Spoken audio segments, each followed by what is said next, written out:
Make it count. Make it count. Make it count. The power could go out. Make it count. Thank you very much.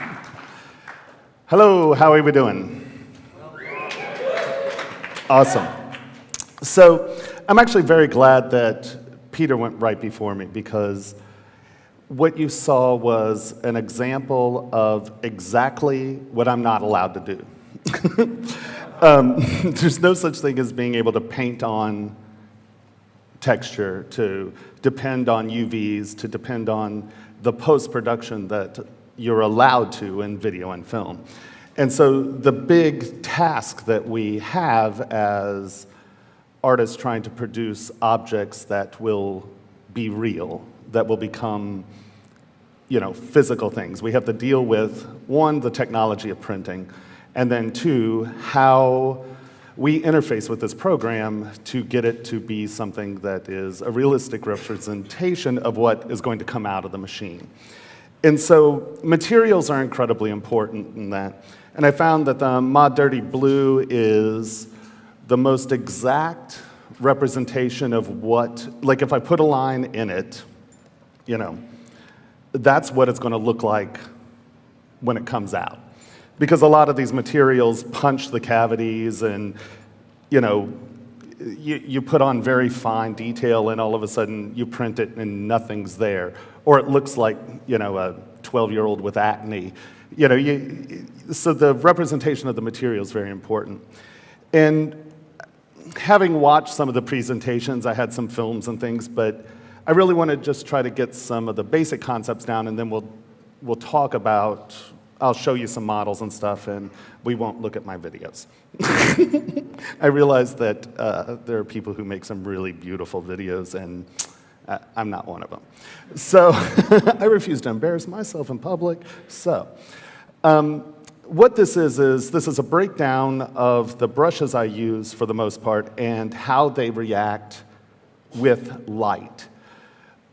What you have to contemplate when you are sculpting for printing or sculpting for milling, anything that's coming out of the machine, what you are doing is you are then sculpting in light. Your reflective surfaces are everything, especially in jewelry where we have metallic surfaces.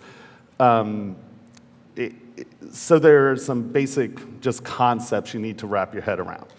One is how your brushes work. So what I have are what I consider line brushes, or the things that I use to draw lines into the surface. And so there's orb cracks, SK, the SK brushes are just awesome. He makes some rad brushes, and it kills me to see these people who have spent all these time making all their beautiful brushes, and I'm like, well, I'll use this one. So we have orb cracks. What is that? SK, that's, I even put these things so I'd remember them. Such a, orb cracks, SK carve, my version of slash, and then my version of his cloth. And so what we have is, I want you to see these silhouettes because this is incredibly important. When you start just drawing things on your surfaces and you think that they're going to be there, certain things show up better than not. So if you're looking for deep, dark lines, the orb cracks is wonderful because what it does is you have, oops, here we are. What you have is a nice deep line that has internal reflective surfaces that don't bounce out. If you're coming out, your light's getting caught up in here. And the other thing you have is this really nice little roll on the outside edge. When you're dealing with metallics, rolls give you dynamic surfacing.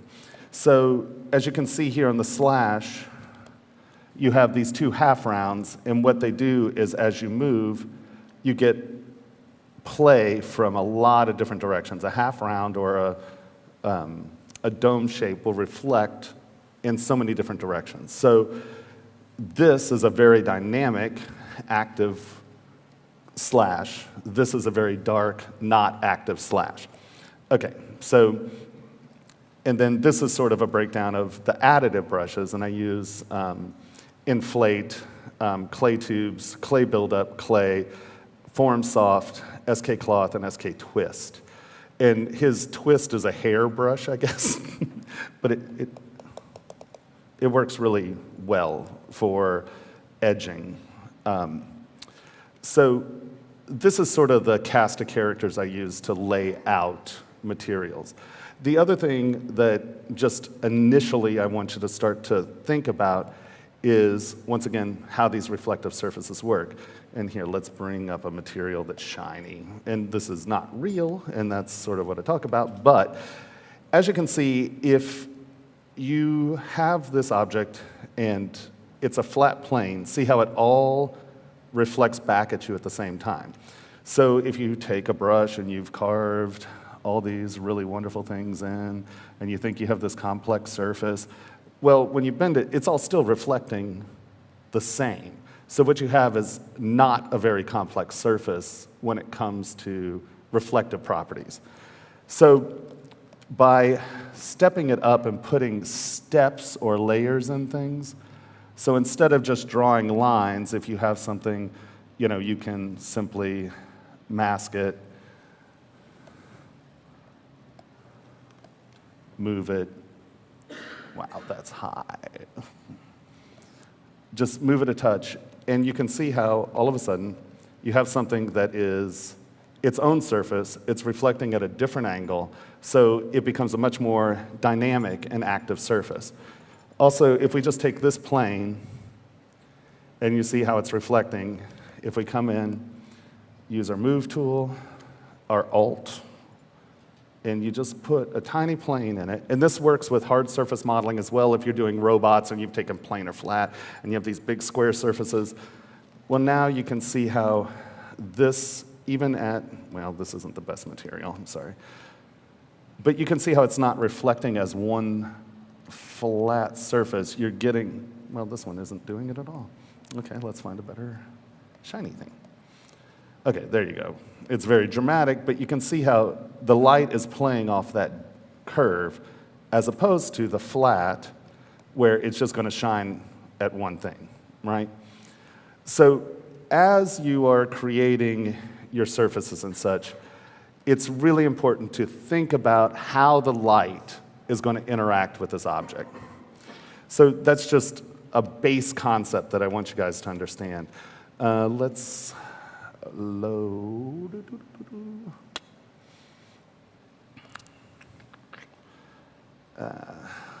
Let's start with her.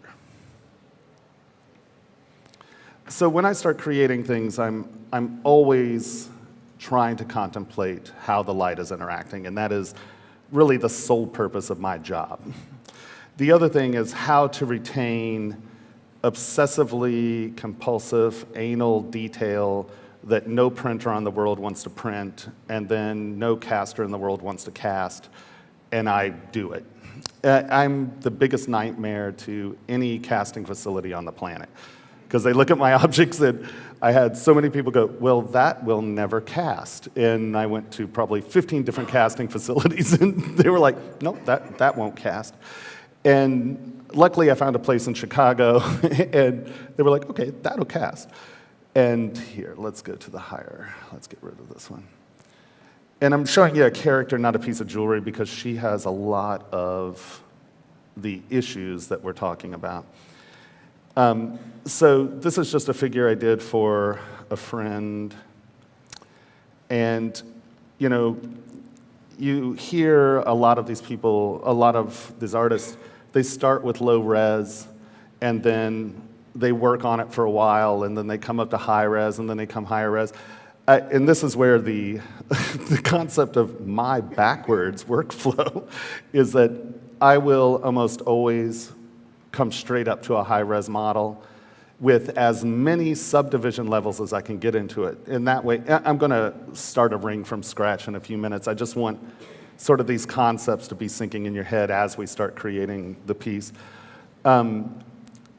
Because I never know exactly, I really don't work for other people anymore. So my process is me sitting in my room for 18 to 20 hours a day and everyone you've heard is like, oh, well, putting all those things on without an alpha would be tedious. That's my life. I scratch every surface. I put little dimples and scratches and dingies, and you can see there's brush strokes everywhere. And this is how I texture things. And literally every stroke on here was done with a brush, and I stroked. And she has about 3 days in her, I think, so probably 10 hours a day, maybe 25 hours or something. And so I didn't know where this was going. I did the Tengu head, and then I was like, okay, well, I want it to be more squiddy, so I just dragged these things out, and no plan. And so this is truly just an organic process of me finding moments that I like and then applying them to the process. So I did her head and the Tengu head first, and then I proceeded to do the body. And I'd sort of developed a vocabulary, so I start using that pattern in the rest of the body, and then I just start doing silly things like putting screaming bunny locks on her chest and having little tiger bras. But the tiger's a very good example of what I mean by layers. So as you can see, it is set up where everything that is in front of something is actually in front of it, right? They're just little steps. And how these will start to reflect light are dramatically different than, say, if this were just smooth and I just drew on the detail. So these little steps, see how the cheek is higher than the side of the mouth, the brow is higher than this. This cheek is higher than the nose. Oh, am I choking her out? It's only 74 million polys, come on. Yeah, but you're on Google Last. I'm on what? You're on Google Last. Am I? Bastard. Yeah, that brush is really bad. I use it a lot, sorry. There's another album that you could play now. And so you can see how these steps will start to register light reflection well. And when we come up here, as we take things up and under, it's really important that real level changes happen. And not just, oh, here, let's draw a line, but here, let's actually sink something below that, let's sink something above it, and let's get these real dimensional change. And that is, this kind of stuff, this stuff is really the most important thing you can start to wrap your head around if you're going into printing. And so, like her, I sculpted her. Initially, I did the block up symmetrically. And then you go in, you twist it up, you start to add the non-symmetrical detail. And this Tengu is, so let's go to the head and hide everybody else. I'll show you the base model for this. This was a ring. I use no masks a lot. It's a vocabulary that I'm quite fond of. And so, once again, this was sculpted initially perfectly symmetrical because the rings, we wanted to really have a staid sort of wood thing, but now I'm bringing it into a character, and I put lines on everything. And as we go along, we'll bring this model back to discuss decimation, how to retain detail as you break your model down into much smaller geometry so a printer can talk to it. So, yeah, that's just, okay. With regard to the resolution of the 3D printing, Oh, yeah. how much do you actually have to over-define features to get a successful build? It really depends on the print, or the printer. The printer we use is a SolidScape. It does a true 25 micron by 25 micron print. And so when you hear printers talk about their printers, you'll hear a lot of people say, oh, we print 25 microns. Well, that's your Z step, right? So that's the head and it steps, that's 25 microns. It's a mechanical function. the XY is where printers will get you. And when I talk about surface detail, I'm not talking about these lines and stuff. I'm talking about the very subtle, very low textural stuff, sort of like this stuff in here. Here, let's see if we can find. You know, like these actions here, right? See that very subtle surfacing? That's the stuff that is XY resolution, as opposed to Z-step resolution.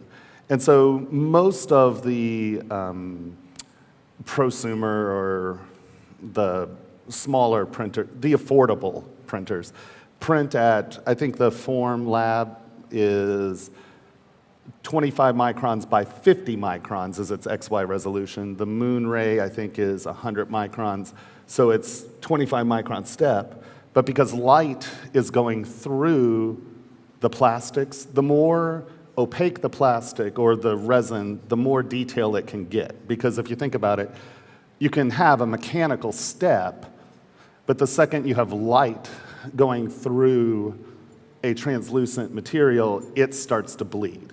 So your XY resolution is only as precise as your laser or light source. Does that make sense?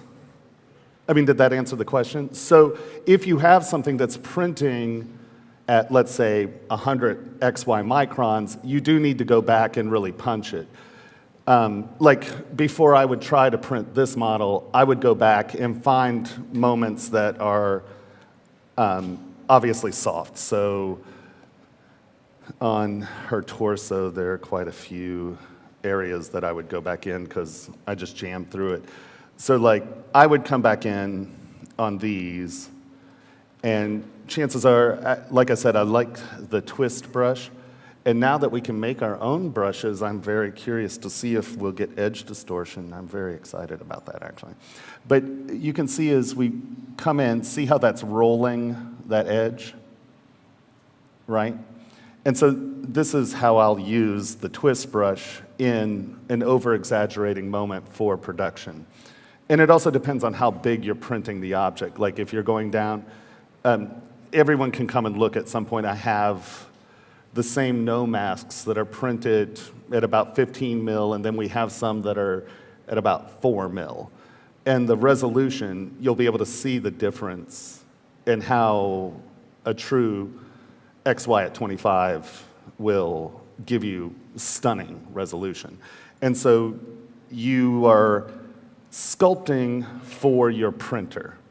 I sculpt for printers that don't exist yet because I refuse to come back through here and put detail on something afterwards. It's like, I know the technology's coming. So I will design things that aren't printable, really. Like a lot of this subtle surface texture and stuff, depending on the size, it'll never show. But I find it important because it gives like flavor to the surfacing. And so you can see how as we rolled that edge, we've now created a very clear step right there, right? It becomes a half roll. The nice thing about the twist brush is that it has a half roll here, so this gives you light from a lot of different directions. And so that becomes, as we go out, a line that really holds up to the reflections. You see how dark it is there, as opposed to just a line. It now becomes depth. So before I would print this model, I would definitely come back through, separate some of this stuff a little more. You can see how this is a muddy transition, right? Are there any questions about sort of this rough idea before we go into just sort of my workflow? Oh, look. Ta-da. There you go. I imagine you have to account for, after it's cast, the polishing and, and all that. Yeah. The process that we've developed, that Tony, he's actually the jeweler behind me. I'm a sculptor who decided I can make jewelry objects that are super complex that no one else in the jewelry industry makes. Well, it's good to have a jeweler who's like, oh, you're not a jackass. He's actually the person who made this happen in a lot of ways. But yeah, without a question, you have to, and that's why every single pixel that you can get there, you want. Because when you're printing in something that's like, 50 microns by 50 microns or whatever, a lot of the subtle stuff is not going to be there, so you don't have to worry about it. You're going to want to dig deeper holes, push the overlapping, and really get that across. Where if you're doing the 25 by 25 microns, you want it to be more subtle, but it has to be there. So then you figure you're going to lose anywhere between 2 to 3% in finishing, and then in casting another 2 to 3%, depending on we have an exorbitantly expensive wax injector, and so it vacuums and then overpressures the wax. But if you have a standard wax injector, okay, that's another 4% of detail you might lose in the process. So what you do, and this is where anyone who's ever thinking about buying a little printer, buy one. Because you do not know what's happening until you actually hold something in your hand. It's the most important thing you can do. If you're planning on producing objects, you have to have them, feel them, touch them, see them, cast a few, you'll see what shows up and doesn't. And so much of what I do now, Tony and I were talking about it earlier, just how over the last 4 years, the models that I make now, a lot of these line depth decisions and that intentionality, I do subconsciously because I know what shows up and what doesn't, So yeah, all I can say, it's hours and hours and hours, And the more you print, the more you cast, the more you'll see these problem areas. But if you keep some of these base concepts in mind, you're going to be ahead of the game pretty quick because you're already getting out of some of those early stumbling blocks that a lot of my students run into.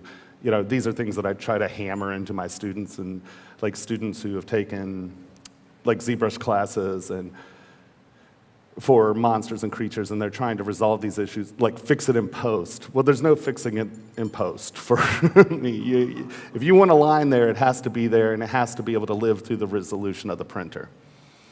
And so, did that answer the question? Okay. So now we have a Dynameshment. So I guess this is a pretty good example of my workflow in the sense of I started out symmetrically. I knew that I wanted to do a figure. I fuddled around with the head. I defined the character. I then got a body. I don't want to hear any jokes about my anatomy. My anatomy's gone to pot. I haven't sculpted figures in a long time. And so I just found the story I wanted to tell, and I went with it. And I think that that's really an important thing for everyone to kind of get into their heads when they're working in ZBrush is, one, don't be precious with your models.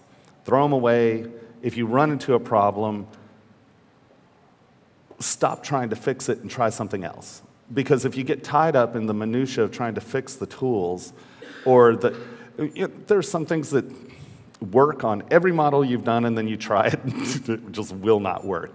You decimate something, and it'll put a weird knot in something, and then you're just like, and you just have to. And what I try to get my students to understand is that let it go, move on, set it aside, start over, go.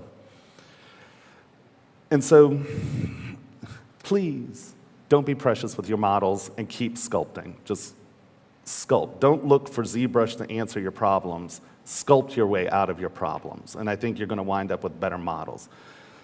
So there is this beautiful thing called Ringmaster. Thank you, Joseph. And I had all of these models, and now you can just come in here and say, oh, I want a size 7 ring that's 3 millimeters thick. And 4 millimeters wide. And then you go create ring base mesh. And it does. And so now you know that this is true. And Joseph is very talented, and it actually ties the internal scale. And you'll hear a lot of people say, oh, ZBrush doesn't have scale. ZBrush has incredibly scale. It's very good scale, and it's sort of tied onto millimeters. So when you see your, oh, there it is. When you see your measurement counts, they're real. Now, there's a program called Caliper Master, which is super helpful because it gives you a physical ruler that you can use throughout the thing. And what's very nice is that with the Ringmaster, you can just come in and use it to calibrate Caliper Master. And he's changing the plugin a bit, I think, and changing a little of how this works. But so width, 4 mil. So what happens is your transpose tools become a ruler. And as we drag this out, you can see how this says 3.99999 units. That's 4 mil. You come over here, you go 4, enter, custom millimeter, right? Oh, there we go. Restore original. No, I had it. Sorry, guys. I suck at this game. 3.99, right? Display measurement. Okay, there we go. Now, why this is important, you're calibrating Caliper Master. It's already calibrated to internal scale, so if you drag the little thing, it'll say 4 units.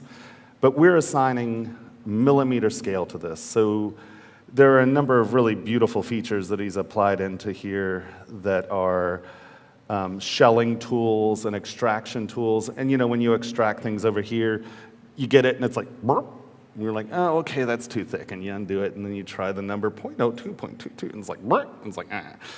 Well, you can do those extractions here, calibrate at 2 millimeters once this is calibrated to millimeters. So it's really worth sitting there and going back and forth between those 3 things and making sure it's right. It's right. So now you have a real ruler. Now, a lot of people are like, oh, it doesn't work like CAD. Well, it doesn't work like CAD. It works like a ruler. So you grab this and you move it, and it's like, oh, look, it's 3 units, which is 3 millimeters. You can also come here and display, and that'll give you your exacting down to how many decimals, lots more than you'll ever need. Okay, so you now have a ruler. We now have a base model that is true to ring size. He also has included this mandrel. And the mandrel is the internal ring size. And what I use this for is a constant way of being able to project back to my exact size. When I'm going at it, I sculpt and I move things around, and you know, you lose your internal scale. Well, with this, it allows you to have a plug, which is your ring size, so you always have a constant. I will say this, flip it. And I don't know if everyone understands how projection works, but projection projects to the negative normals. So if you want to use something as a hole or a plug, you want something to project to the outside of your object, flip it, and now this ring will project to the outside of the mandrel. I do a lot of projecting, and that's a really important concept to wrap your head around because if you just have this around and you push project, it's only going to project something that's breaking the surface of the mandrel because it's looking to the negative interface. So, you know, you can have all this stuff that wants to project this way, and all you're going to get is one little thing that goes, and you'll be like, bah! So that's why it's not working. Oh, okay, this is also important.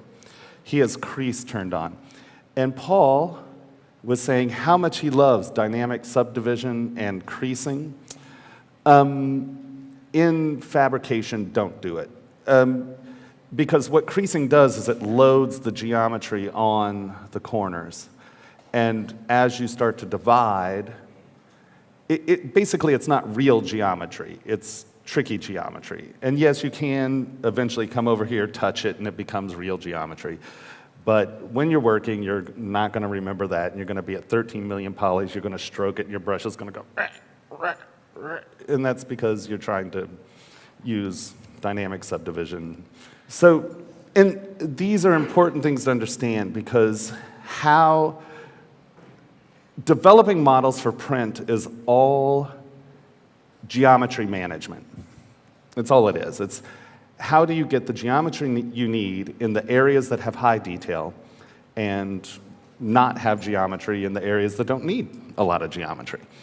And so creasing to get your sharp edges destroys your model later on, because as we divide up into the millions, you're going to have 1.5 million on these two edges, and these faces are going to have like 40 polygons, and it's worthless. So we have our creasing off, we have that, and this is our base model. Yay, look at us. And so I have a question. Okay. Does the bally thing work in ZModeler? Does the ball? The thing with, Is that a new feature I don't know about? the bally thing with arrows. I love how the names change. When we create something, does the sphery ball things, for Z-spheres for one, Z-sphere. So you're asking, does the gyro work with ZModeler? Is that what you're asking? Uh-huh. Yes, it does. I'll tell you what, my students are going to love you. Everyone's like, well, how can I drag this exactly on that plane? I'm like, have a steady hand? I don't know, dude. It's like,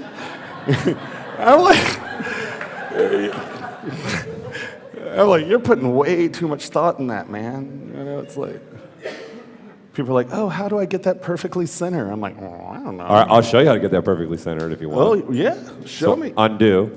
Undo. Okay, go over the edge, that same edge. Hold the space bar. Switch to multiple edge loops down there. See where it says, yeah, right there where you're at. Specified. Change it to 1. Oh, really? Change it to 1. Now just click. It's dead center. Ta-da. You're welcome. All right. And see, this is why I'm not the best teacher in the world, because I'm like, who cares? You're going to subdivide it into 1 million polys. It's close enough.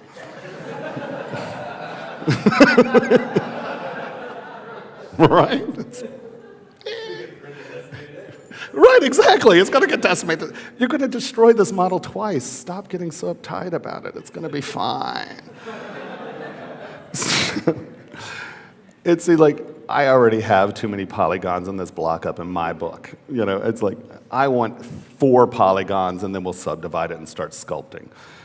Some of my students come in, they have like 1 million poly block-ups, and I'm like, no, you want 4 polys in your block-up. All right, so let's look at floor here. Oh, where am I? Oh, I don't have any of my menu thingies right here. That's interesting. Okay. Did I do something? Aren't there like a lot of things that go right here? Oh. Oh.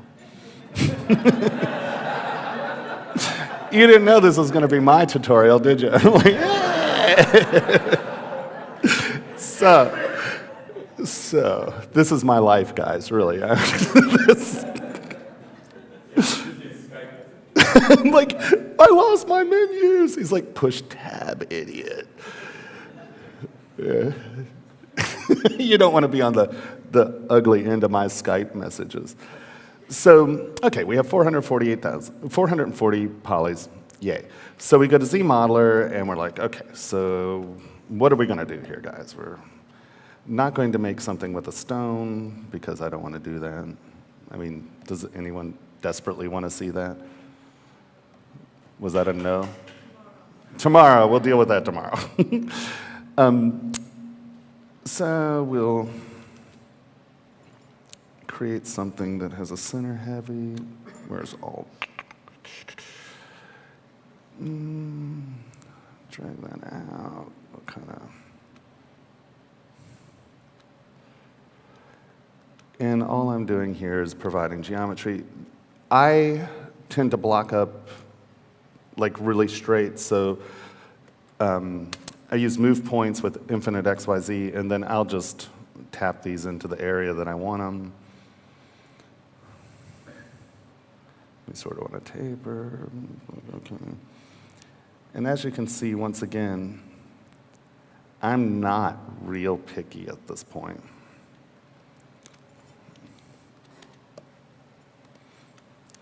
And neither should you be. So we have a rough breakdown. We have pretty even geometry. We have a little too much here because I actually did this so we could have prongs. We'll do little. So what we'll do is we'll split that up. At this point, no, we won't do that. At this point, your main job is to keep your geometry fairly even, right? Because we are going to divide the living hajibas out of this. So now, divide. And so I'll usually start sculpting anywhere in the 1 to 5 million poly range, because it gives us 7 subdivision levels, and that's a lot of room to play with. Where like the people who are discussing, like the artists who are here who are saying, oh, we start low and we go high. A lot of people, when they're in the high polys, they're like, oh, well, I can't smooth it. Oh, I have all these lumps, I can't get rid of them. Well, that's why you want subdivision levels, because we'll still use all of the advantages of the lower subdivision block up and development tools, like being able to smooth the lumps out of stuff. But we'll just do it by going down to those levels. So, because how I develop my imagery is I just get in here and I'm like, okay, so whoa, that's build up. Sorry, those are not my brushes. I'll use clay tubes for the most part. Clay tubes in the teens, 20s. Turn that off, go down. Because clay tubes works as sort of a layer tool in the sense of if I go like this, I'm not really adding on, and I know that I'm adding roughly that amount of material to it every time I touch it. And and I tend to scrape the surface so I can see the contours. It's almost like using a rake tool. Not this rake tool, but like on clay, and then that way I can sort of see what my surfaces are doing. And I'll change up my, I'll change up my intensities and stuff. If I really want to add stuff out, I'll kick it up a little more, and we'll get it here, and we'll look at our silhouettes. Remember that you can use move brushes, like move elastic. I got a question for you here from online. Sure. Okay, most of the time adding too much details kills all the other details, but not with your work. It's very rich and has perfect balance. Do you have any advice for how to avoid killing the details? Yeah, I think that a lot of that comes down to understanding your vocabulary, because a lot of people are just gratuitous. It's like, okay, well, I am going to come in here and I'm going to do the L, and that's like set way low. I'm assuming this is set wrong too. No, hey, look at me. They'll come in, and then they'll add something, and then they'll add something that's completely different, and then they'll add stuff, and then they'll scratch things, and then we'll do this, and then we'll do this over this, and then, well, you have no visual vocabulary there. Like, I use hash marks to direct focal attention. I point at things that I want to be the focal point, and then I take everything else and basically point at it. And so when I'm putting in details, often those details are to either guide the eye or separate surfaces. So here, let's get this in out kind of. And you can see I have yet to make any kind of real decision about the vocabulary of the piece. I will almost always put, I call them striking plates on the bottoms of rings, because I put detail on things, so you don't want to put, let's get 0.03. Just so you know, you have 20 minutes left. 20 minutes? Yep. Oh, okay. So, holy Hannah, that went quick. I think Peter got more time than I did. I don't know. I'm just saying. Do you want more time? We'll see. I'll do my best. Peter did get a little more time. So, if you put Like, I just know there's people here for the awards too. So. yeah, no, I'm just, Do you guys want to have more time? okay. That was the worst ever. I trump you no more. He does I not know, get any more I'm not time. feeling really low now. Go ahead, just rock and roll. I'm just Okay. giving you, it's 7:40, so you started at 7, so go wild. Okay, so you can see if you put all this detail in, especially if you're doing things in silver or soft metals, you go to a bar once that has a cement table and you go because you're tapping to the band, and now you have completely destroyed all the detail in the bottom of this ring. The thing that people buy detailed rings for are those details. And if you just go, okay, well, we'll just make a flat part here, right? And so they're not going to mind that that looks like, well, that looks like crap, but you know what I mean. They're not going to mind that there's a big flat spot, but they're going to mind if the lines went away. If the lines aren't there to begin with, no one cares, right? You know, you're like, oh, look, my ring hasn't changed. You go out to a bar one night and you're like, and now you're like, oh, this guy's a douche, you know. So, and that is exactly what they will say about you, trust me. I've heard it. It's so, you know, here, let's cheat, be cheesy. Radio count.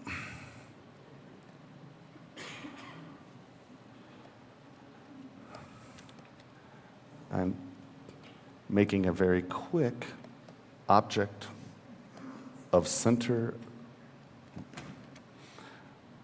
So we now have something to point at, since I have to hurry.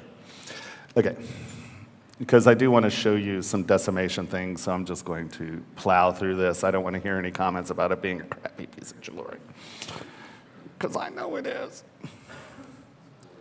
Because Peter got more time than I did. So, you know, we'll come in, break it up.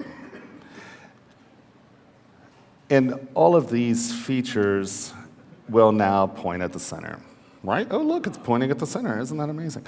But how I use texture is, or how I use these details, and we'll actually look at some pieces real quick so we don't have to deal with it. Yeah, you know what? Okay, I only have 20 minutes. Y'all don't need to see that. Here, add a little more. Hash marks. Okay. Load tool, anchor model. Any questions while we're waiting? Here you go. You got 2 on the floor, live. I was just curious what you were sculpting before you got into jewelry. Well, I worked in the film industry for a long time, and I did big abstract bronzes for a while, and then I sculpted Godzillas, and then I decided I could no longer deal with Hollywood, and I ran screaming, and I was like, oh, I can't do it. And then when the guy my mom lived with fell through the ice and died in Wisconsin, so I went back, and it was pretty tragic.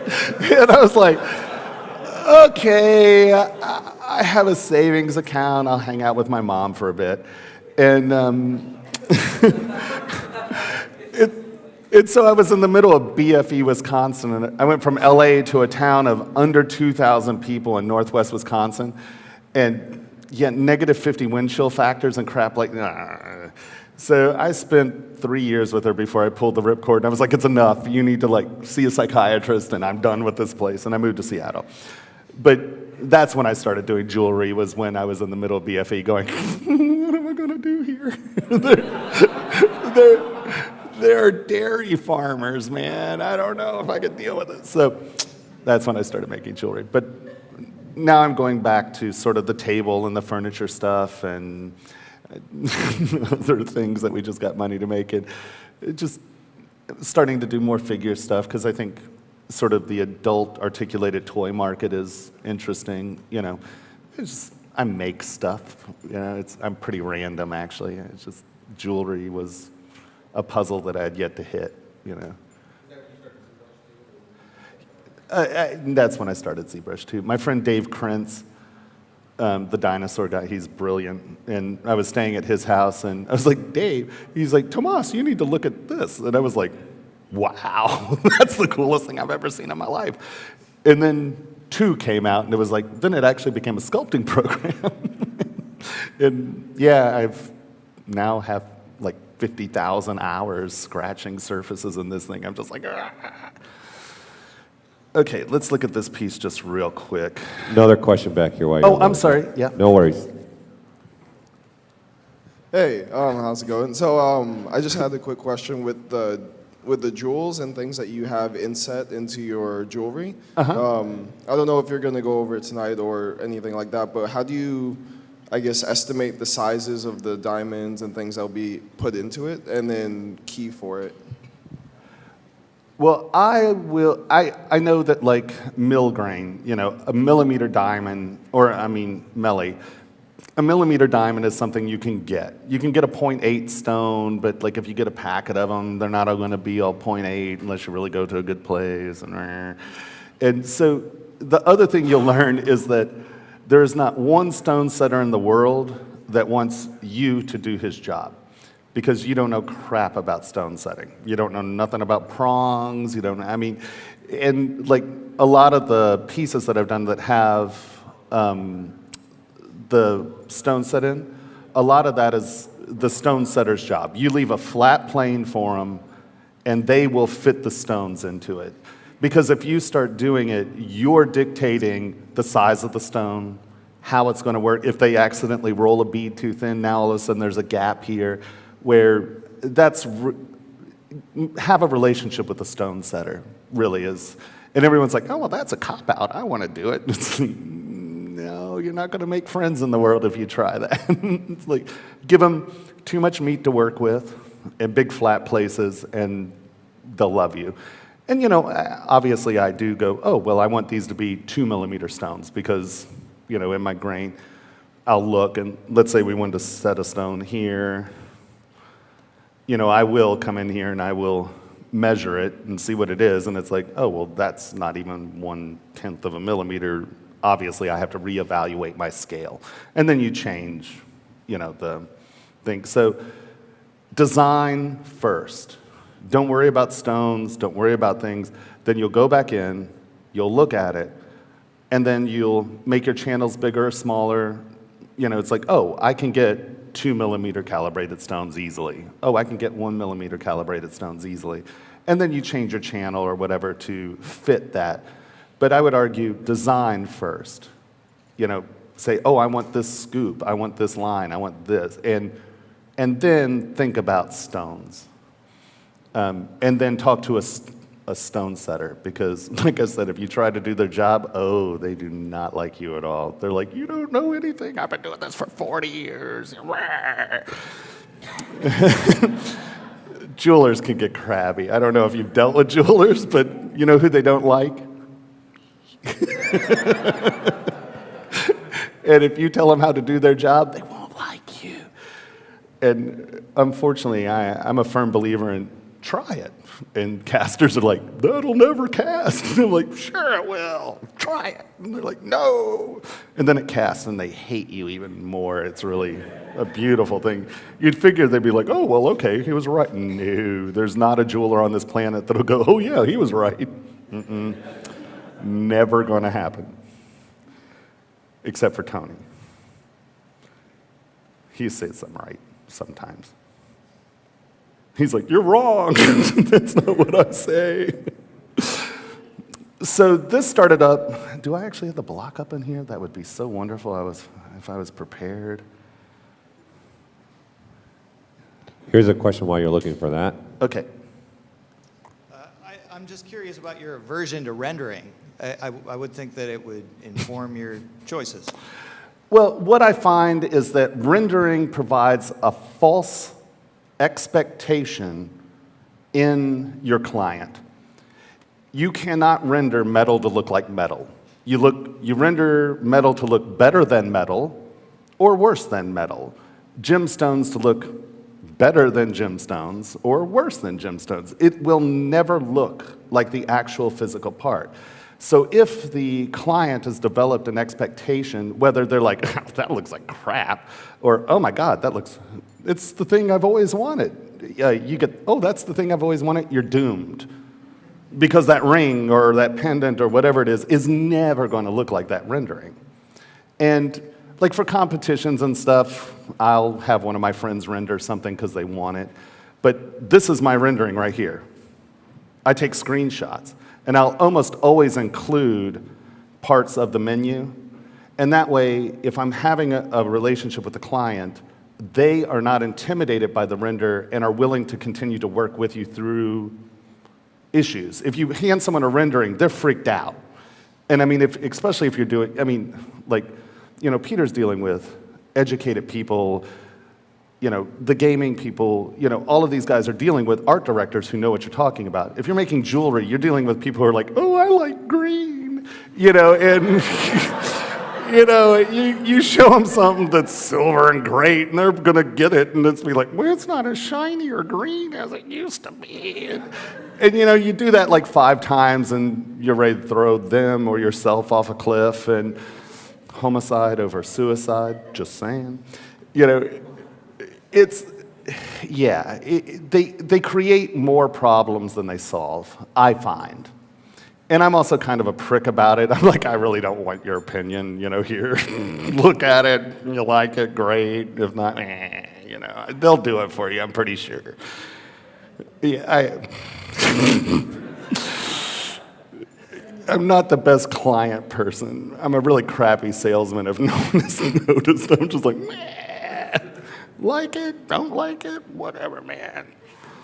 You're buying my work, get off my back. I'm not saying that's a good business strategy, by the way. I'm just saying it keeps me sane. Okay, so this is 2,000 polys, and this has obviously been, I had it much less than this when I broke it. But this is, what was I going to do? See, you all got me talking about wing nuts, and now I'm running out of time, and I have such pressure. So this is a pretty good block-up. I have no idea why I was looking for this. Does anyone remember? Okay. See. So I start here, and I'll divide up. And what no, don't divide. Yeah. I'm going. So we'll go back up to our higher res. None of these were saved with their history, unfortunately. But when the person was asking about detail, if we look at this, like, the first thing I did was just start scratching around, right? And I know on this piece that this intersection right here was the first thing I actually resolved on. I was like, okay, I want it a little meaty. And then I was like, okay, so we're going to bring this, and this sort of looks like a bone, but I want it to be architectural, not bony. So we started coming in, and I draw a heavy line. And how, you can see how I'm using texture here, or I hope.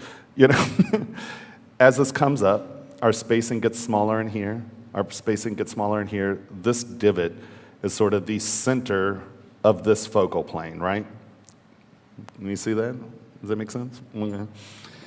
And then as we go to these hash marks are bringing your eye out, around, and up to this focal length. All of this is pointing where? Back up to the center of our thing. So now we bring in the bird, put a bird on it. And we popped the bird in, I scaled it. And so once again here, if we look,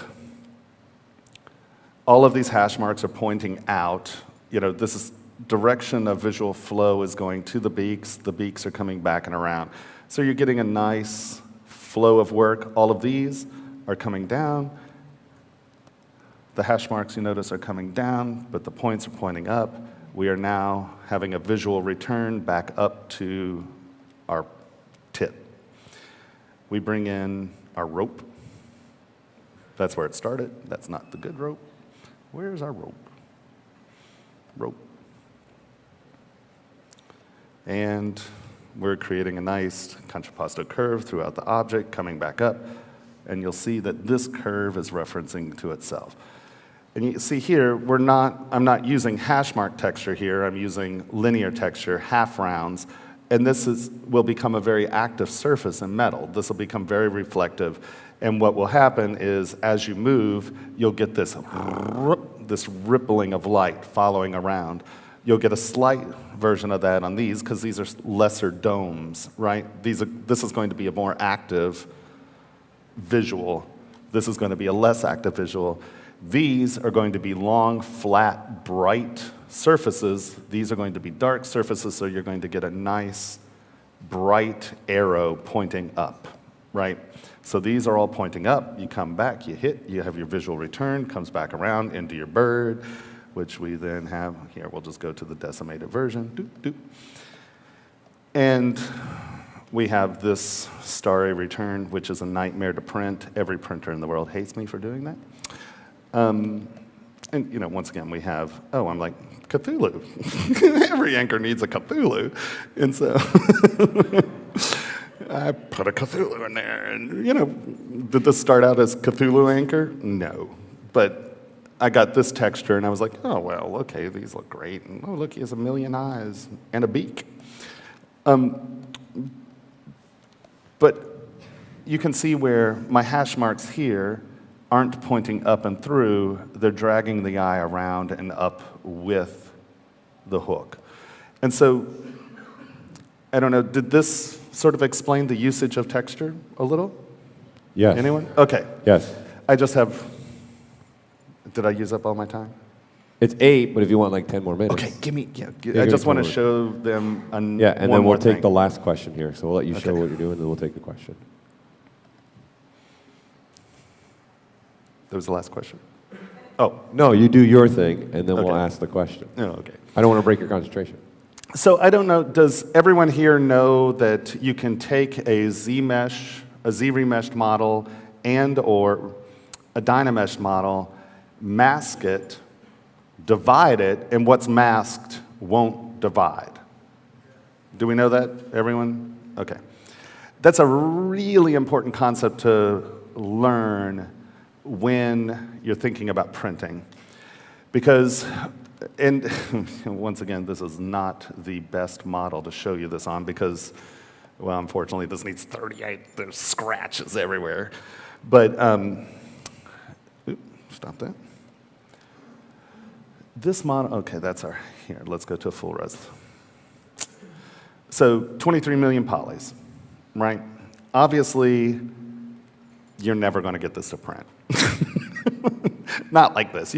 At about 2 million, you can retain a lot of this if it's small. If this were like 10 feet tall, you'd be doomed. You have to do it in parts, and that's the way to do it. You'd print it in parts if you really needed that texture. But if you're going for a one object and how to control your geometry, what we can do, this I think is at 500,000. Yeah. This is just a general decimation at 500,000. And you know, you're going to look at this and you're like, oh, well, that's all crunchy, and that's all crunchy, and you know, oh, my domes have like little facets. Well, thing is you got to remember that this is that big. And if the detail of the decimation is less than the surface noise of the print, you're great. And that's just experience. You'll start to see what shows up, what doesn't, and that's how you figure it out. So if this were printed this size, a 500,000 decimation on the head would be fine. But what you can do is, let's say we really want the eyes and we really want this cheek to retain that detail. These are really important parts. It's part of our thing. We love it. It has to happen. So you go through your decimation process, right? And you decimate it down. And because of how these are not actually, these are not actually holes. It's just because they're big planes and the squares like this, so it looks at the negative normal. Those are fine. But as you can see, what I did is I Dynameshed this down.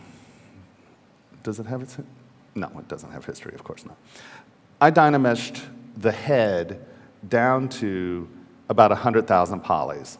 I then masked off the eyes and masked off this area,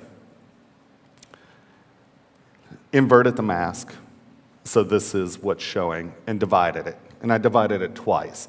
So as you can see, there's twice as much geometry, or that would be 4 times as much geometry, right? In the eyes and this cheek. Now I've done this after the decimation phase.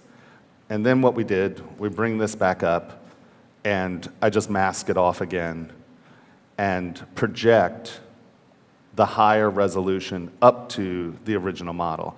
And you can do this at the decimation phase. And this is something that a lot of people forget or don't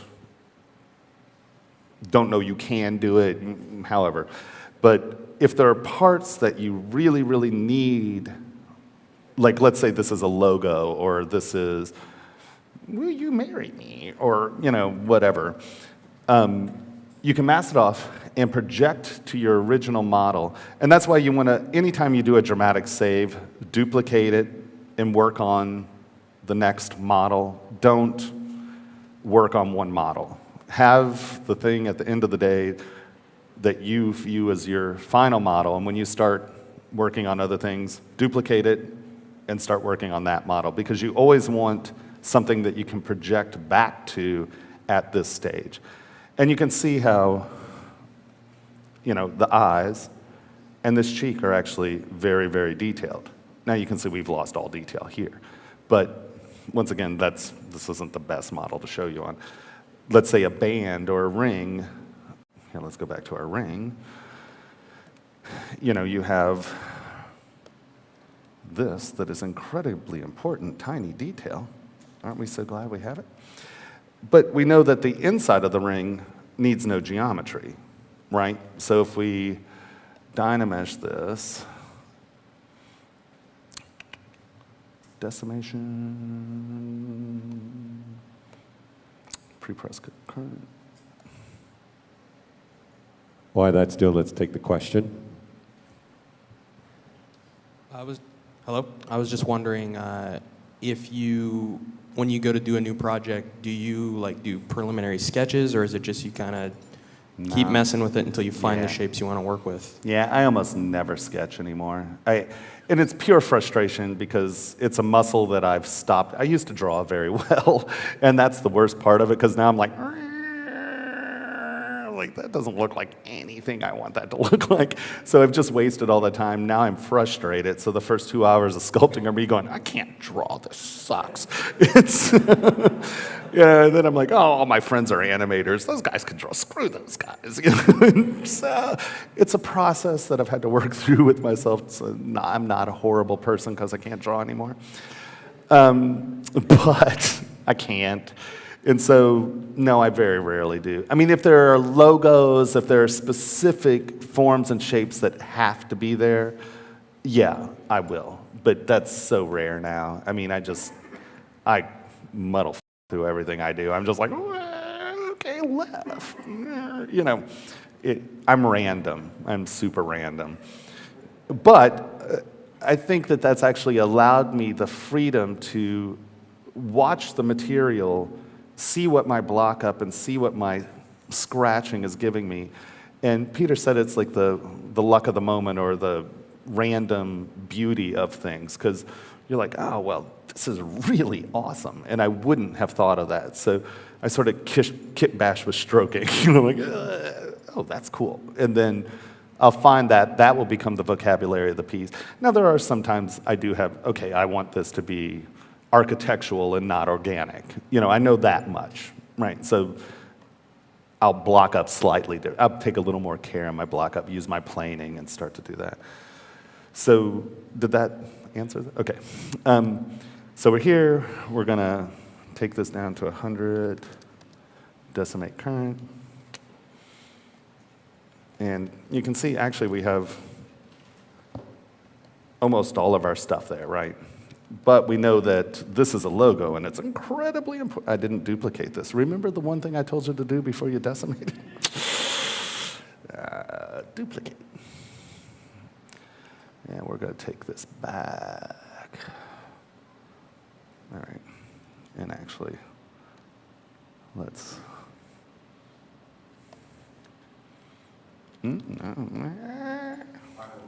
Okay, I'm here. I'm there. Done.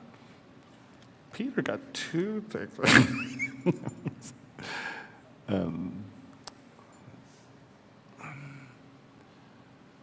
I just want something that has a lot of just kind of superficial, gnarly crap that won't hold up to decimation, right? So all of that was here. We're lying, it wasn't, it was this. And so I know that I want this logo, and that's incredibly important, but I've already decimated this down.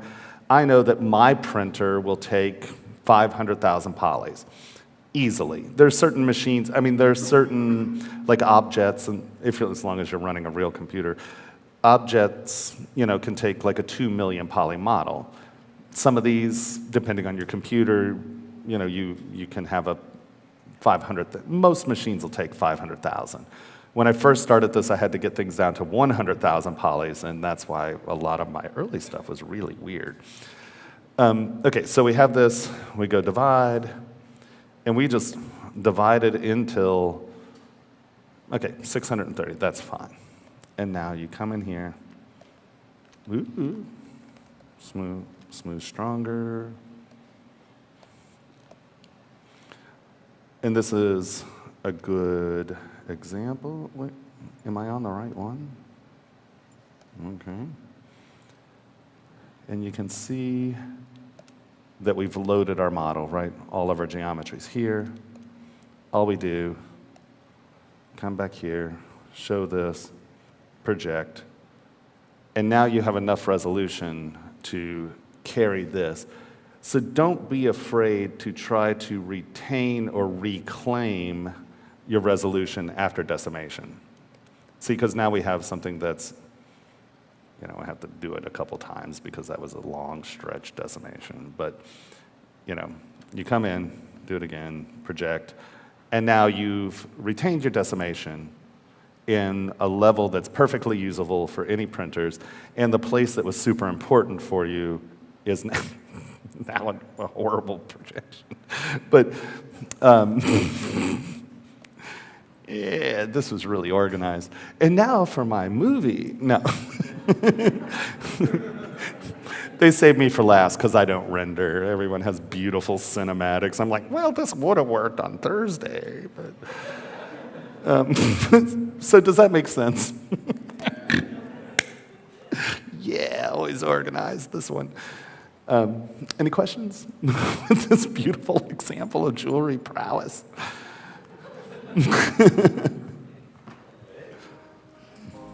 Thomas Littlebach, everybody.